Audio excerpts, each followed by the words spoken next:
Election round up మాజీ MLA మండలి బుద్ధప్రసాద్ కు అవనిగడ్డ సీట్ కేటాయించడంపై జనసేనలో చిచ్చు రాజేసింది. బుద్ధప్రసాద్ కు సీట్ ఇవ్వడాన్ని విక్కుర్తి శ్రీనివాస్ వర్గీయులు తీవ్రంగా వ్యతిరేకిస్తున్నారు. అవనిగడ్డలో తన వర్గీయులతో ఆత్మీయ సమ్మేళనం నిర్వహించారు.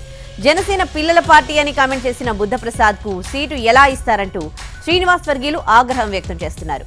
శ్రీనివాస్ కు ఇవ్వాల్సిన టికెట్ చివరి నిమిషంలో బుద్ధప్రసాద్ కు కేటాయించడాన్ని తప్పుపడుతున్నారు.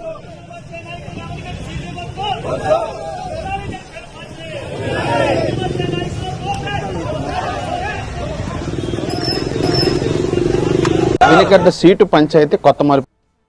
జనసేనలో అవినిగడ్డ సీటు పంచాయతీ కొత్త మలుపులు అయితే తిరుగుతుంది. ఎందుకంటే ఇక్కడ సీటుకు సంబంధించిన వ్యవహారంలో ఇటీవలే పార్టీలో చేరినటువంటి మండలి బుద్ధప్రసాద్కి టికెట్ ఇవ్వద్దంటూ కూడా జనసేన పార్టీ నేతలు పెద్ద ఎత్తున నిరసన ర్యాలీలు అదేవిధంగా ఆత్మీయ సమావేశాలు పెట్టుకోవటం అనేది ఇప్పుడు స్థానికంగా ఉన్నటువంటి పాలిటిక్స్ అయితే వేడెక్కిస్తున్న పరిస్థితి కూడా ఉంది. ఎందుకంటే జనసేనకు సంబంధించిన ఈ టికెట్ని టీడీపీ నేత మాజీ ఎమ్మెల్యే బుద్ధప్రసాద్కి కేటాయిస్తారన్న ప్రచారం మీద పెద్ద ఎత్తున స్థానికంగా ఉన్నటువంటి జనసేన కేడర్ అంతా కూడా ఆందోళనకి దిగిన పరిస్థితి కూడా అవుతుంది. గతంలో టీడీపీకి సంబంధించి బుద్ధప్రసాద్ కూడా ఆ పార్టీలో కొనసాగారు.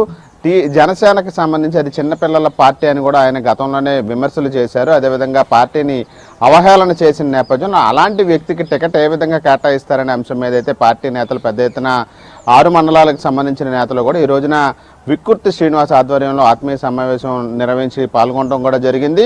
ఈ టికెట్కి సంబంధించి జనసేన నేతలకే ఈ టికెట్ని కేటాయించాలనే అంశం మీద కూడా ప్రధానంగా పట్టుబెట్టడం కూడా జరిగింది. ఎందుకంటే 40% ఓట్లు ఉన్నటువంటి టీడీపీని వదిలి 6% ఓట్లు ఉన్నటువంటి జనసేనలో తాను చేరనని కూడా గతంలో